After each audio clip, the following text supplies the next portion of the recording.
Welcome to Abhipedia. तो आज का टॉपिक है क्रिप्टो करेंसी। तो समझते हैं कि क्रिप्टो करेंसी क्या है, कैसे यूज होती है, कब लॉन्च हुई थी, कौन कौन सी क्रिप्टो करेंसी इस समय मार्केट में अवेलेबल हैं, इनको परचेज करना चाहिए या नहीं करना चाहिए। तो इस तरह के काफी सारे क्वेश्चंस हैं।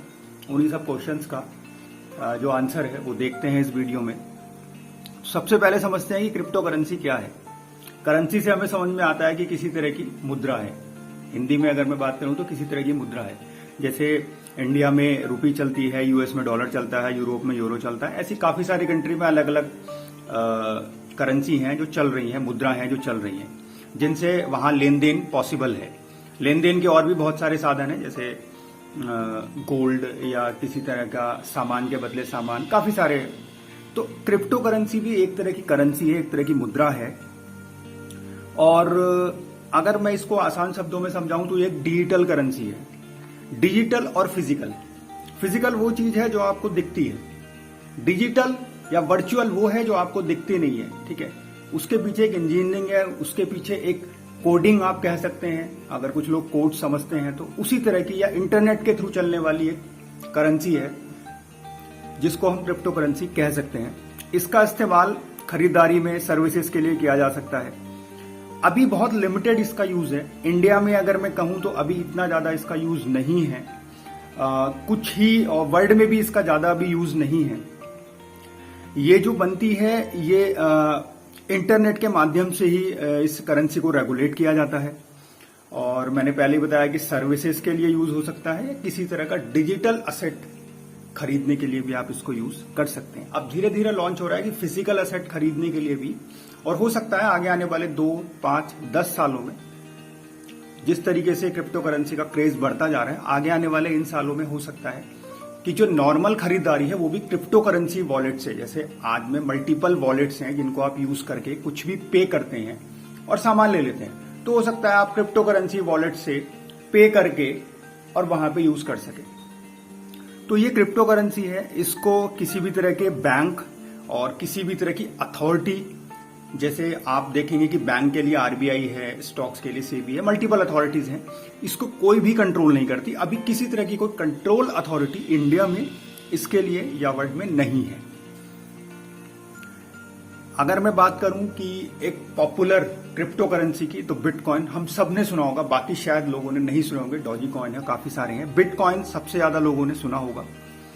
और काफी सारे क्रिप्टो करेंसी बिटकॉइन के अलावा भी इस समय वर्ल्ड में मौजूद है, उनकी बात हम आगे करेंगे।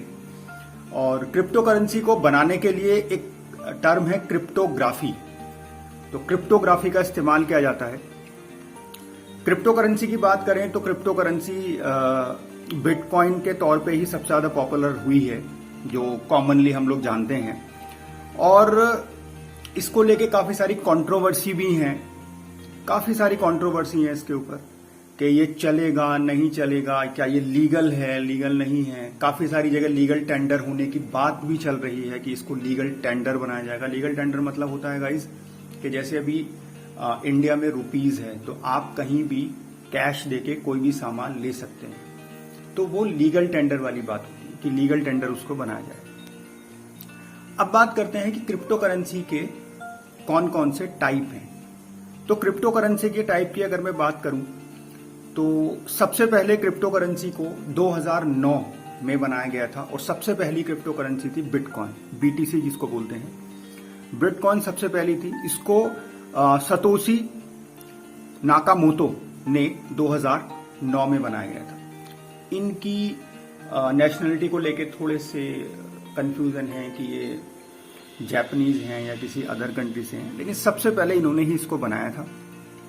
और इसको केवल ऑनलाइन गुड्स और सर्विसेज के लिए ही, ट्रांजैक्शन करने के लिए ही बनाया गया था। मैंने पहले बताया किसी तरह का गवर्नमेंट या किसी भी तरह का इंस्टीट्यूशनल या किसी भी तरह की रेगुलेटरी का इस पे कोई भी कंट्रोल नहीं है। ये एक तरह से एक डिसेंट्रलाइज करेंसी होती है। और लगभग अगर मैं आज की बात करूं, तब से अब तक लगभग 12 सालों में 13 लाख के आसपास कॉइन वर्ल्ड वाइड मौजूद है। और इस समय इसकी थोड़ी सी टेस्ला ने अभी कुछ दिन पहले लॉन्च किया था। उन्होंने एक इंफॉर्मेशन दी थी कि हम अपनी जो कार्स हैं जब हम उनको सेल करेंगे तो हम इसको लीगल टेंडर के तौर पर लेंगे। तो क्रिप्टो करेंसी की वैल्यू काफी ज्यादा बढ़ गई थी। फिर कुछ दिन बाद उन्होंने ये एक प्रेस रिलीज जारी किया कि हम इसको नहीं यूज करेंगे, तो इसकी घट गई थी। वो आप जानते हैं डिमांड और सप्लाई, ये आप बहुत बढ़िया जानते हैं कि अगर डिमांड बढ़ता है तो कहीं ना कहीं। इसके अलावा अगर बिटकॉइन के बाद की बात करें तो एक है ETH है एथेरम। बिटकॉइन के जैसा ही ये भी ओपन सोर्स एक decentralize blockchain based computing platform है। गाइस एक बात मैं आपको बता दूं कि ये कंप्यूटिंग प्लेटफॉर्म है। कंप्यूटिंग प्लेटफॉर्म का मतलब ये होता है इसको कंप्यूटर पे कोड के द्वारा बनाया जाता है। जितनी भी क्रिप्टो करेंसी है कोड के द्वारा बनाया जाता है। जैसे आप जानते हैं कि अगर करेंसी छापनी होती है तो उसके लिए वर्ल्ड बैंक में गोल्ड रिजर्व रखना होता है। इसके लिए ऐसा कोई भी गोल्ड रिजर्व या किसी भी तरह की सिक्योरिटी रखने की आवश्यकता नहीं होती है। एथेरियम के फाउंडर जो हैं उनका नाम है वितालिक बुटेरिन। इसके क्रिप्टो करेंसी टोकन को ईथर भी कहते हैं। इसके प्लेटफॉर्म को जो यूजर हैं वो डिजिटल कॉइन बनाने में मदद करता है और करेंसी के तौर पे इस्तेमाल होता है। तो बिटकॉइन के बाद अगर मैं दूसरा सबसे पॉपुलर क्रिप्टो करेंसी कहूं तो एथेरियम ही ETH। इसके अलावा LTC है लेटे कॉइन। तो लेटे कॉइन के अलावा डॉजी कॉइन है। डॉजी कॉइन आपने सुना भी होगा काफी। इसके जो फाउंडर हैं वो बिली मार्कस हैं और इसमें भी स्क्रिप्ट एल्गोरिदम का इस्तेमाल होता है। और डॉजी कॉइन की इस समय मार्केट वैल्यू की अगर मैं बात करूं तो अराउंड $200 मिलियन के आसपास है। और वर्ल्ड में इसको एक्सेप्ट करने वाले लगभग 200 से ज्यादा मर्चेंट भी हैं।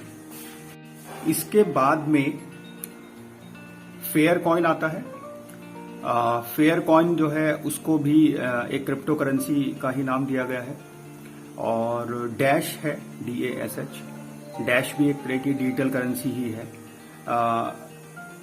इसके जो पहले नाम था डैश का x coin, dark coin, dash, तो कुल मिला के ये एक ही करेंसी है। और बिटकॉइन की तुलना में इसके पास ज्यादा जो फीचर हैं वो इस समय मौजूद हैं, जैसे instant send, private send, user आसानी से ट्रांजैक्शन को कंप्लीट कर सकते हैं।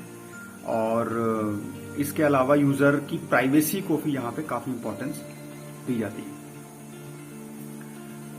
इसकी एक खास बात और है कि ये बहुत ही पावरफुल हार्डवेयर के लिए भी कंपैटिबल हो जाता है।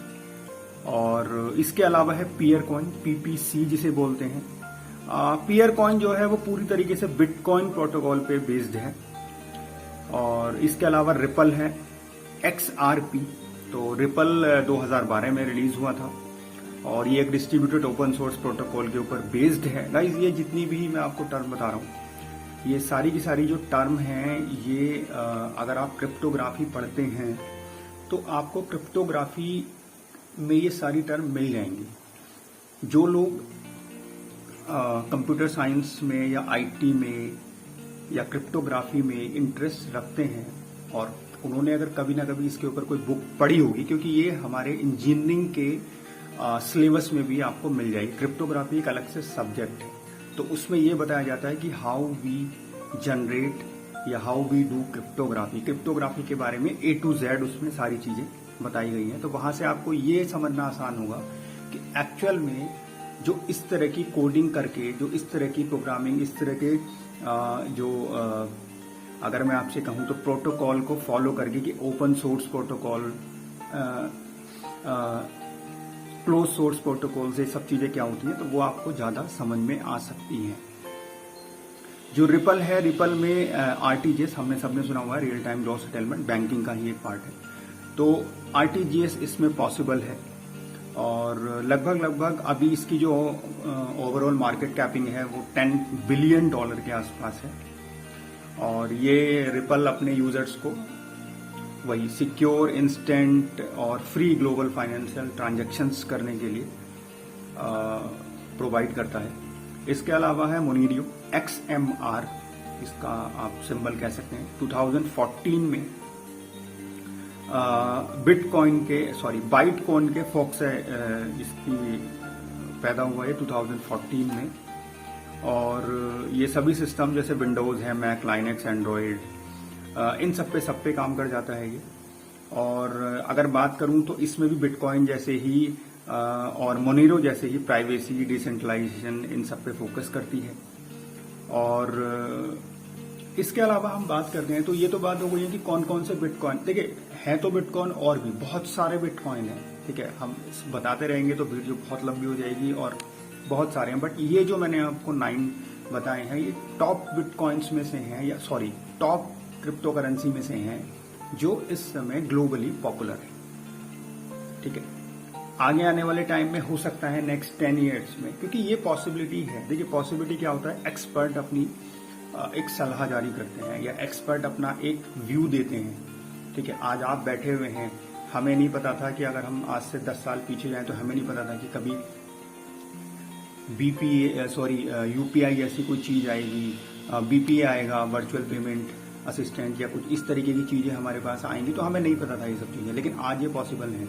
हमें नहीं पता था कि एआई अनेबल्ड कारें भी आ सकती है। कॉन्सेप्ट थे, कॉन्सेप्ट कारें पहले भी बनती थी, आज भी बनती हैं, बट वो कॉन्सेप्ट आज रियलिटी में है। तो वही चीजें हैं कि हमें नहीं पता कि कल के दिन को और कितने बिटकॉइन हो सकता है। अभी इंडिया में कोई भी नहीं है, हो सकता है कल के दिन को इंडिया में आ जाए। गवर्नमेंट इसके ऊपर एक अथॉरिटी, क्योंकि गवर्नमेंट क्या करती है कि जब उसे दिखता है कि कोई चीज पॉपुलर है तो गवर्नमेंट भी उसमें अपना एक स्टेक लेने की या गवर्नमेंट भी उसमें इनिशिएटिव लेने की कोशिश करती है। तो हो सकता है कि कल के दिन को क्रिप्टो करेंसी में भी गवर्नमेंट, इंडियन गवर्नमेंट भी आए और इसको लीगल टेंडर बना दे। लीगल टेंडर बन जाएगा तो आप किसी भी तरह के ट्रांजेक्शन में, बड़े छोटे, सब जगह क्रिप्टोग्राफी का यूज कर सकते हैं, क्रिप्टो करेंसी का यूज आप कर सकते हैं। अब देखिए, अब जानते हैं कि क्रिप्टो करेंसी के क्या फायदे हैं, क्या नुकसान है।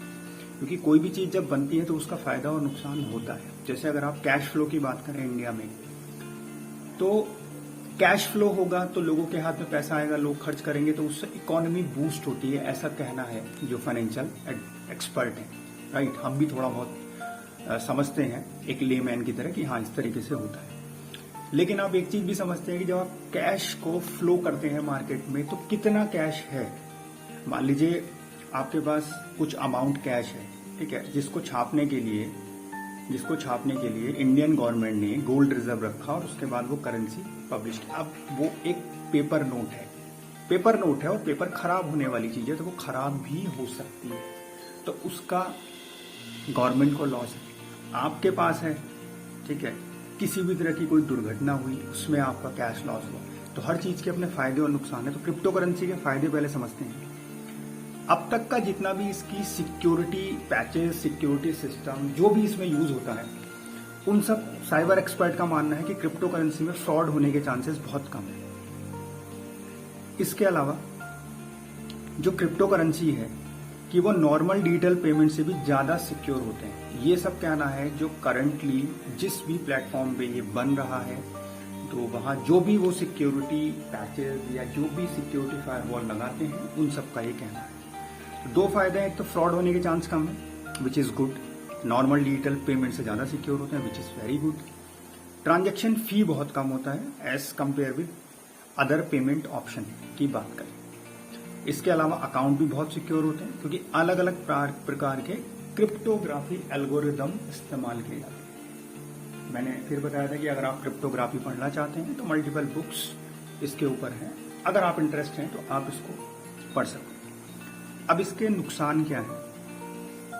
क्रिप्टोग्राफी में अगर आपने एक बार ट्रांजैक्शन कंप्लीट कर लिया तो आप उसे रिवर्स नहीं कर सकते। टिल डेट ऐसी कोई भी एल्गोरिदम नहीं है जिसमें अगर एक बार आपने क्रिप्टो करेंसी में ट्रांजैक्शन कंप्लीट कर लिया तो उसको आप रिवर्स नहीं कर सकते, क्योंकि इसमें ऐसा कोई ऑप्शन ही नहीं होता। इन फ्यूचर आ जाए, we can not say, but right now we don't have any option. इसके अलावा अगर आपकी वॉलेट आईडी खो जाती है, very important guys, wallet ID होती है, आप कोई भी क्रिप्टो करेंसी, जैसे बहुत सारे लोग क्या करते हैं कि बिटकॉइन परचेज कर लेते हैं या किसी भी तरह का और डॉजीकॉइन परचेज कर लेते हैं, उसकी एक वॉलेट आईडी आपको, जिस भी बिटकॉइन वाले जो है तो वो आपको एक वॉलेट आईडी प्रोवाइड कराएंगे। अगर वॉलेट आईडी खो जाती है तो वो हमेशा के लिए खो जाएगी, उसको दोबारा रिट्रीव करना या पाना पॉसिबल नहीं है। और जो भी आपने वॉलेट में पैसे रखे थे, मान लीजिए आपने 10 बिटकॉइन खरीदे थे, 10 के 10 आपके वहां पे रिजर्व थे, अब वो बढ़ रहे थे घट रहे थे, that's a different thing. But अगर वो वॉलेट आईडी आप खो देते हैं तो वो रिट्रीव करना पॉसिबल नहीं है। अभी तक वो पॉसिबल नहीं है, इन फ्यूचर हो सकता है ऐसा कुछ है, बट हम आज की बात करेंगे। तो ये हुआ क्रिप्टो करेंसी के बारे में फायदे नुकसान, क्रिप्टो करेंसी के टाइप, क्या क्रिप्टो करेंसी है। तो होप आपको काफी चीजें, काफी डाउट आपके क्लियर हो गए। कुछ और आपके डाउट्स होते हैं तो, क्योंकि ज्यादा वीडियो लंबी करने का मकसद नहीं था, मकसद ये था कि आपको एक ओवरव्यू मिल जाए, ठीक है। इसके अलावा भी अगर आप चाहते हैं कि कुछ और, एक और डिटेलिंग वीडियो, जैसे क्रिप्टोग्राफी मैंने आपको बताया, अगर आप उसके बारे में भी चाहते हैं, या चाहते हैं कि ये माइन कैसे होते हैं। माइनिंग आप समझते हैं, जैसे कोयले की माइनिंग होती है, खनिज की माइनिंग होती है, हीरे की माइनिंग होती है, माइंस में से निकालते हैं, ऐसे ही इसको भी माइनिंग, क्रिप्टोग्राफी माइनिंग करते हैं और क्रिप्टोग्राफी जनरेट होती है। तो अगर ये सब और डिटेलिंग टॉपिक में आप जानना चाहते हैं तो आप कमेंट सेक्शन में बता सकते हैं। हम एक न्यू वीडियो के साथ आएंगे और वहां पे क्रिप्टोग्राफी समझाएंगे। अगर यहां तक आपने वीडियो को देख लिया है गाइस, तो आप प्लीज सब्सक्राइब करें, लाइक करें, कमेंट्स में बताएं कि और किन टॉपिक पे आप वीडियो चाहते हैं। हम लोगों की कोशिश यही होती है अभी मीडिया पे कि जो भी इंफॉर्मेशन है, चाहे वो करंट टॉपिक से रिलेटेड हो, चाहे वो कोई हिस्टोरिकल टॉपिक से रिलेटेड हो, कोशिश करते हैं कि जो भी करंट सिनेरियो में चल रही हैं चीजें, उनको हम एक्सप्लेन करें। तो उसी के लिए आप अपना सपोर्ट बनाए रखिए। Thank you so much guys, मिलते हैं नेक्स्ट वीडियो।